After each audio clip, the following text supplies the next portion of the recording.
네, 여러분 안녕하십니까. 이 계산년이라고 하죠. 새해가 이제 밝았습니다.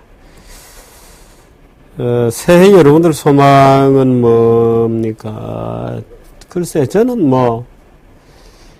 별로 달라질 것이 없고, 그저 일상이 조용히 유지가 되었으면 좋겠다 하는 그런 정도의 개인적 소망입니다. 더 좋아지길 별로 좋아질 것도 없고, 나빠지지 않았으면 좋겠다. 그런 정도입니다. 근데 우리 사회적으로 이제 여러 가지 변화들이 있죠.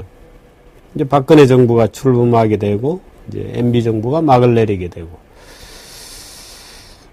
소위 이제 복지국가가 이제 본격적으로 이제 작동에 들어가고, 오늘은 제가 1월 1일자로 쓴 정규제 칼럼의 내용을 가지고 좀 얘기를 하려고 합니다. 사실 1월 1일자 이 신년호 칼럼은 글 쓰는 사람으로서도 적지 않이 신경이 쓰이죠. 5년 전 1월 1일도 제가 원래 화요일 날 칼럼을 쓰는데요. 5년 전 화요일도 공교롭게도 1월 1일이었어요. 그래서 그 당시 제가 이명박 정부의 소위 중도 실용 정부라고 하는 타이틀이 안 된다. 중도 실용 정부가 웬 말이냐. 500만 표의 표차를 가지고 당선된 정부가 중도 실용이라는 말은 약자들이 전술이다. 약자들이 정면으로 부딪히기가 세불리할 때 우리 실용적으로 해보자. 흑묘, 백묘 해보자. 쥐를 일단 잘 잡으면 되는 거 아니냐. 뭐로 가도 서울로 가면 되는 것 아니냐. 그러니까 이것저것 따지지 말고 한번 해보자. 라고 상대방을 설득하는 논리가 실용이라는 논리죠. 그건 미국도 마찬가지였습니다. 미국이 실용이라는 말을 붙였습니다만은 그것은 유럽 대륙에 대한 약간의 컴플렉스의 표현이었어요. 유럽 대륙 사람들은 미국을 아주 우습게 보니까 미국은 그야말로 천민들의 나라다 처음에 이렇게 봤거든요. 물론 그렇게 보지 않았던 사람도 있죠. 예를 들어 미국의 민주주의 이제 이런 체계는 전혀 그렇게 보지 않았지만 대부분의 유럽 사람들은 미국을 아주 깔봤습니다. 문화도 없고 예의 염치도 없고 전부 반말 비슷하게 하고 이제 이런 거죠. 유럽에 주로 못 사는 사람들이 갔다고 봤기 때문에, 유럽의 하층민들이 주로 미국으로 갔다고 보았기 때문에 이제 그런 것도 있고, 편견도 있고, 그때 이제 미국 사람들이 유럽에 대해서 우리는 실용주의야, 이렇게 얘기했던 겁니다. 우리는 편한 대로 살아. 우리는 돈 버는 게 장땡이야. 라고 하는 그런 말들을 표현할 때 우리 실용주의야. 야, 너는 너무 체면 이런 거 따지지 마. 원칙 이런 거 따지지 마. 이렇게 얘기할 때, 실용이란 말을 씁니다. 그런데 MB정부가 5년 전 바로 이전에서 실용정부라는 말을 썼습니다. 그래서 제가 실용정부라는 것은 아주 고약한 패배자들의 슬로건이다 하고 이제 비판을 했댔습니다. 그래서 실용정부라는 게 이래도 흥 저래도 흥 하는 기회주의적 속성을 머지않아 드러낼 거다. 이렇게 예언을 했었는데 머지않아 촛불 시위가 터지고 이명박 정부와 기회주의적 속성을 유감없이 발휘하면서 여러 가지 문제를 일으켰습니다. 그래서 그 이후에 소위 좌경으로 공정사회, 중도 서민, 공정사회, 동반성장 이렇게 좌편향으로 계속해서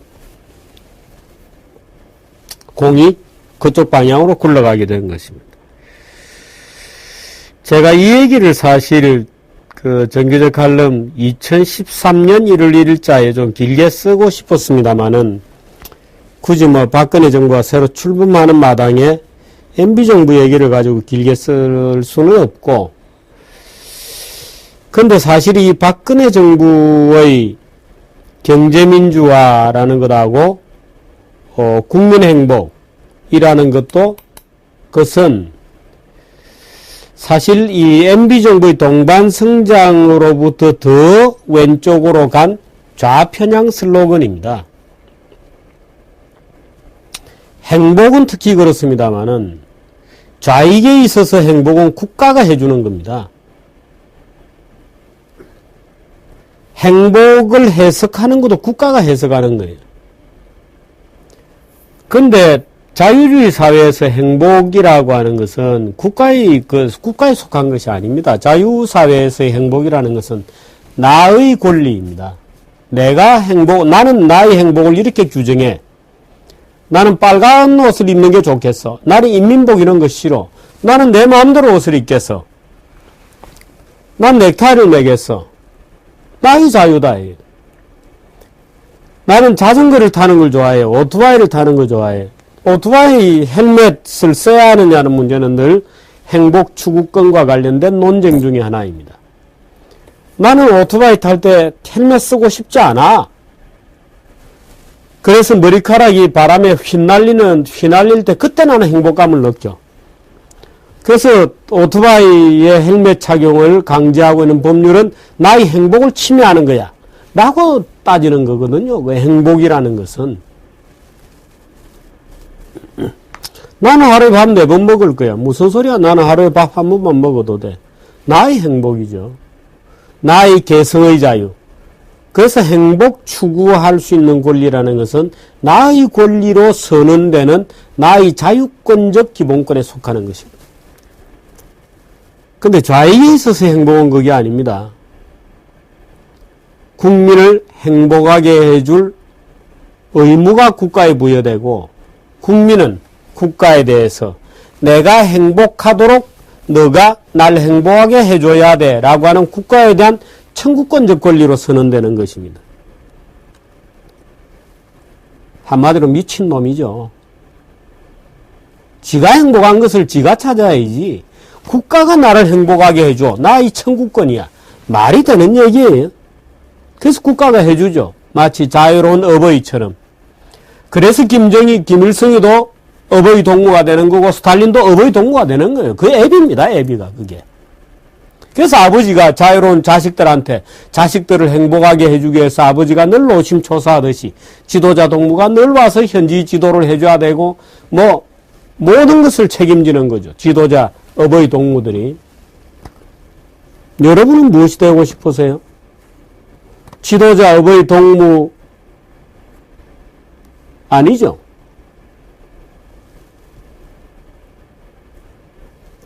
박근혜 당선자가 선거운동할 때 어머니와 같은 따뜻한 마음으로 하는 얘기를 듣고 저는 그 얘기가 다만 문학적 표현에 그치기를 바랍니다.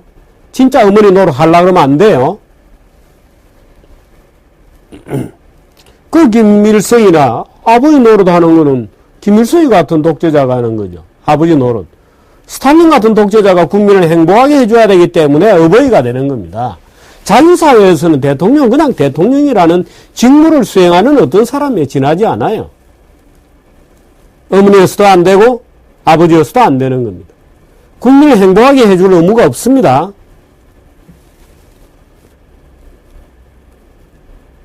왜 의무가 없나? 원래 사회주의다, 공산주의다 하는 것은 지적 역량이 떨어지는 인간들이 하는 겁니다. 지력이 떨어지는 인간들이 왜? 보세요. 제가 벤 버냉키 얘기할 때 남학신 장사, 우산 장사 아들을 둔 엄마의 심정을 얘기했죠. 엄마는 그게 중립이어야 하는 겁니다. 엄마는 그 문제에 중립이어야 하는 거죠. 왜? 중립일 수밖에 없죠. 왜? 비가 오면은 둘 중에 하나는 좋아하고 하나는 싫어하고, 날이 맑으면 둘 중에 하나는 좋아하고 하나는 싫어하죠. 국민의 살림살이라는 것은 그런 겁니다. 그럼 어떻게 행복하게 해주나요? 누구를 행복하게 해주겠어요? 아무도 행복하게 해줄 수 없다는 것을 알아야 되는 겁니다. 택시하고 버스하고 지금 싸우는 거 보세요. 국가 경제는 어마어마하게 수천, 수만 가지 직업이 있고 수도 없는 직역이 있죠. 자, 택시하고 버스하고 조정하는 것도 지금 못해서 쩔쩔매고 있잖아요. 택시를 봐주자니 버스가 울고 버스를 봐주자니 택시가 울잖아요. 파란 줄 쳐놓고 버스만 들어가게 하니까 택시가 우니까 오케이 택시도 대중교통으로 해서 이제는 택시도 넣어라 그러니까 버스가 울죠. 아니, 택시를 행복하게 해줄 거야? 버스를 행복하게 해줄 거야? 아무것도 안 되죠.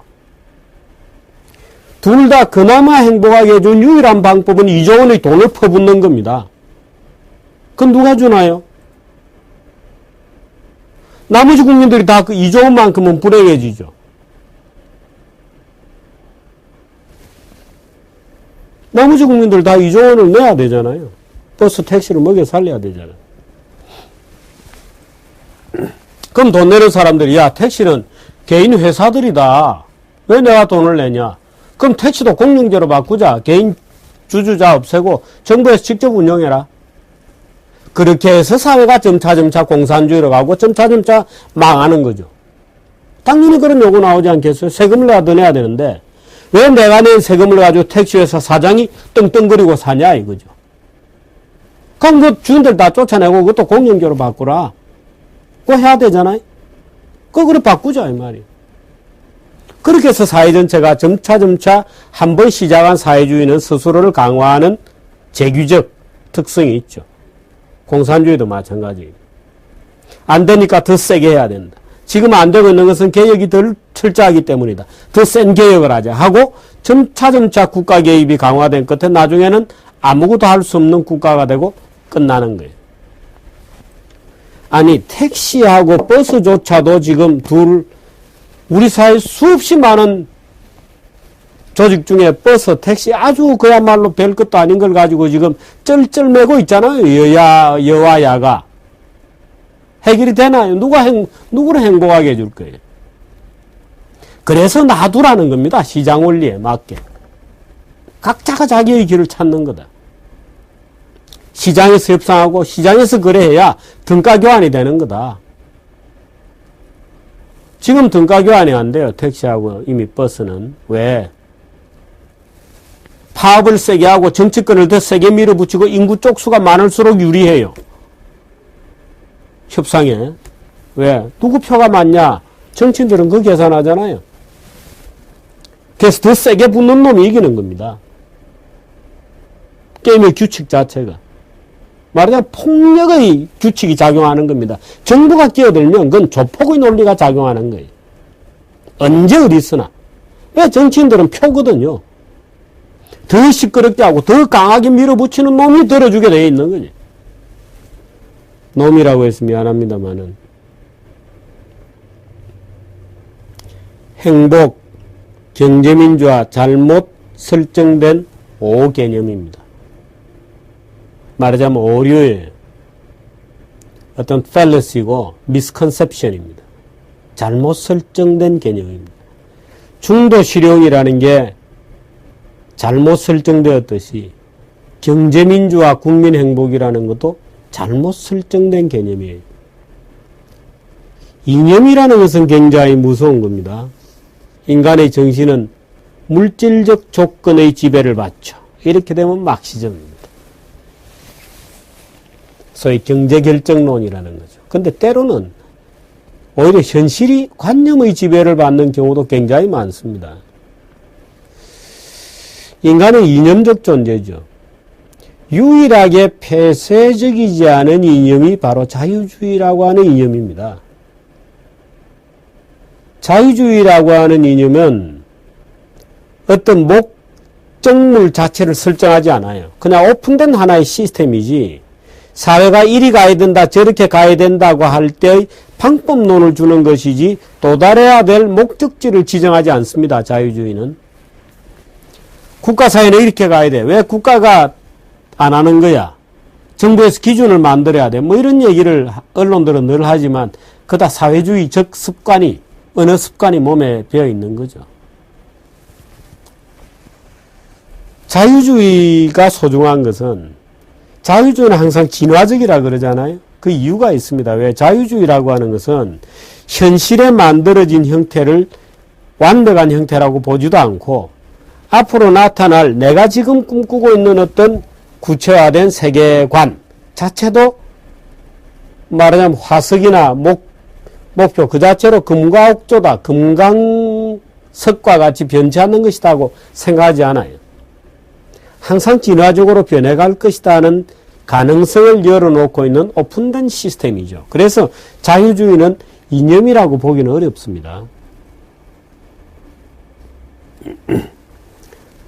근데 그것을 제외한 나머지 이념들은 대개 이제 목적물들이 제시가 되죠. 목표들이. 사회는 이렇게 돼야 돼. 제도는 이렇게 돼야 돼. 라고 이제 설계를 하기 시작합니다. 근데 대개 이제 머리 나쁜 사람들이 설계를 하고 그 설계의 결과에 집착하게 되죠. 그래서 왜 그런 얘기를 하잖아요. 사실 DNA에 보수파냐, 말하자면 자유냐 평등이냐 하는데 자유주의자의 DNA가 있고 평등주의자의 DNA가 있다 그러잖아요. DNA에 이미 찍혀 나오는 거다. 본성이냐 양육이냐 이렇게 얘기할 때 되게 본성론자도 그렇게 주장을 하죠. 이미 머리에 딱 이렇게 찍혀 나오는 거다. 이렇게 얘기를 합니다.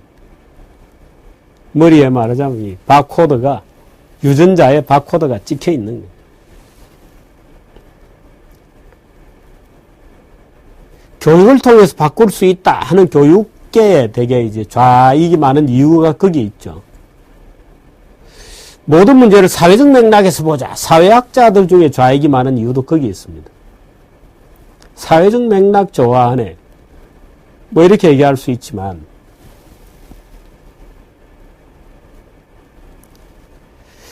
그래서 되게 인지 능력이 좀 떨어지는 사람일수록 특정한 이념, 아이디얼 타입, 이념형에 집착을 하죠. 그 집착하는 이유가 있습니다. 왜냐하면 음모론이 그렇듯이 특정한 이데올로기적 어떤 스킴을 가지고 있으면 세상에 일어나는 복잡다단한 일을 아주 편리하게 인식할 수 있거든요. 말하자면 편리하게 하는 하나의 일종의 편의기구로서의 어떤 공산주의다, 사회주의다, 이런 이제 이념형이 있는 겁니다. 동반성장이다.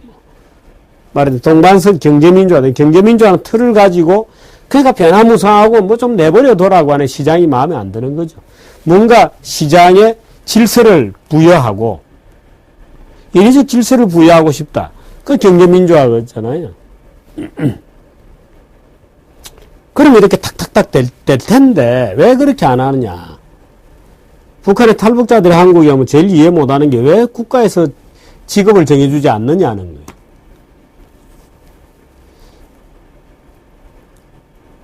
무슨 학교를 졸업하고 그러면 너 이런 직장에 가. 그러면 되지 않나.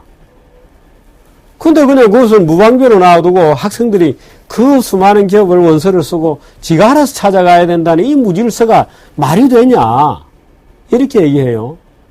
탈북한 대학생들이 가장 당혹스러운 건 야 토익 점수 이런 거 지가 따가지고 점수를 따라는 건 알겠는데 그것도 국가에서 하는 것도 아니고 지가 알아서 노력을 해서 지가 직장을 야, 그거 이상하다. 국가에서 왜 빵을 배급해 주지 않는 거냐? 국가에서 왜 빵을 배급해 주지 않느냐는 것을 설명하는 건 간단해요. 파리바게뜨 데려가면 금방 깨닫습니다. 아, 국가에서 주는 빵은 이렇게 다채롭지 않거든요. 이렇게 다양하지 않기 때문에 국가에서 주는 빵은 그냥 영양가는 어떤지 모르겠어요. 아마 그것도 누군가 빼먹겠죠. 그냥 수수한 그저 빵이라는 이 빵이라고 주장하는 그런 빵이죠. 근데 되게 이제 어떤 아이디얼 타입, 이념형을 굉장히 강하게 가지고 있는 사람일수록 사실은 인지 능력이 좀 떨어지는 사람. 지력이 좀 떨어져요. 복잡성 그 자체로 받아들이지 못하는 사람들이죠. 근데 이런 것들이 사실은 현실에서 굉장히 큰 실수나 손실을 가져오는 경우가 많습니다. 그래서 관념이 현실을 지배한다. 뭐 이런 거죠. 주어진 경제적 여건이 관념을 결정하는 게 아니고 오히려 관념이 현실을 결정한다. 그 대표적인 게 예를 들어서 노무현 정부 때 왜 키코라고 있었지 않습니까? 제가 이 하도 키코 그러다 보니까 그걸 잊어먹었습니다만은. 이 키코가 이제 원 달러 간의 환 위험을 해칭하는 상품인데, 해칭이라기보다는 투기 목적으로 설계가 되었죠. 근데 놀랍게도 나중에 이제 금융위기가 닥치면서 뭐 우리나라 중소기업들이 아주 박살이 났습니다. 대기업도 박살이 났고 전부가 이 키코라는 상품이 달러 가치가 떨어지는 방향으로만 베팅을 한 거예요. 달러 가치는 무조건 떨어질 거다. 달러는 휴지가 될 거다. 원화 가치가 올라간다. 지금은 1100원 뭐 무너진다고 난리지만 그 당시 900원대였습니다. 1000원 밑에 950원 뭐 900원도 무너질 거다고 난리가 났었거든요. 그 이유는 간단합니다. 미국은 나쁜 나라다. 미제국주의는 언젠가는 망할 거다 하는 반미주의 캠페인이 대통령에서부터 대통령이 입만 열면 반미 캠페인을 했잖아요. 참 우스꽝스러운 얘기입니다만은. 그러니까 노무현 대통령은 어떻게 보면 늦게 배운 도둑이 학교 다닐 때 데모했던 게 아니고 어쩌다가 나중에 뒤늦게 이제 전환시대의 논리 이런 거 읽으면서 완전히 뒤늦게 나이 들어서 이게 도둑질을 배우는 바람에 이 밤 새는 줄 모르고 거짓을 한 겁니다. 그래서 명세희 대통령의 책상에 전환시대의 논리 이런 책이 꼽혀있고 막 그랬대잖아요. 그거 열어보고. 그러니까 지력이라는 게 참 돌아가신 분한테 이런 말을 써서 미안합니다만은 심플했죠. 저 반미 캠페인은 미국은 아무리 봐도 불량 국가고 이라크 침공이 나오고 미 해병대 가지고 다 식민지배 신식민지 체제 이런 걸 구축하는 것 같고 정말 나쁜 국가인데 왜 저렇게 잘 살고 달러 가치가 높을 수가 없다. 달러 가치는 미제국주의는 필시 망하게 되고 망하게 되면 달러 가치도 떨어져야 될 거다 하는 거하고 지금 달러 가치가 떨어질 거다는 거하고는 완전히 다른 얘기잖아요. 정규제는 언젠가 죽을 거야. 그러나 지금 죽나요? 미제국주의도 언젠가는 망할 거다. 근데 지금 죽는 거하고는 전혀 다른 문제인데 로마 제국도 망했고 대영 제국도 망했고 한 제국도 망했고 모든 제국 망한다. 고로 미 제국도 망한다. 그러므로 미 제국이 망하면 달러 가치는 휴지가 되지 않겠냐. 그러므로 지금 달러를 팔아라. 바보인가요? 근데 그 당시 사회분야가 그랬습니다. 그래서 전부가 달러가 떨어진다는데 베팅했다가 다 날려먹었죠. 말하자면 미국은 나쁜 국가다. 미제국주의에 반대한다라고 하는 반미주의가 돈까지 까먹게 만든 겁니다. 참 우스꽝스러운 거죠. 관념이 내 호주머니를 지배한 대표적인 경우 중에 하나가 바로 그거죠. 키코 사태 같은 것. 그런 것들이 굉장히 많습니다.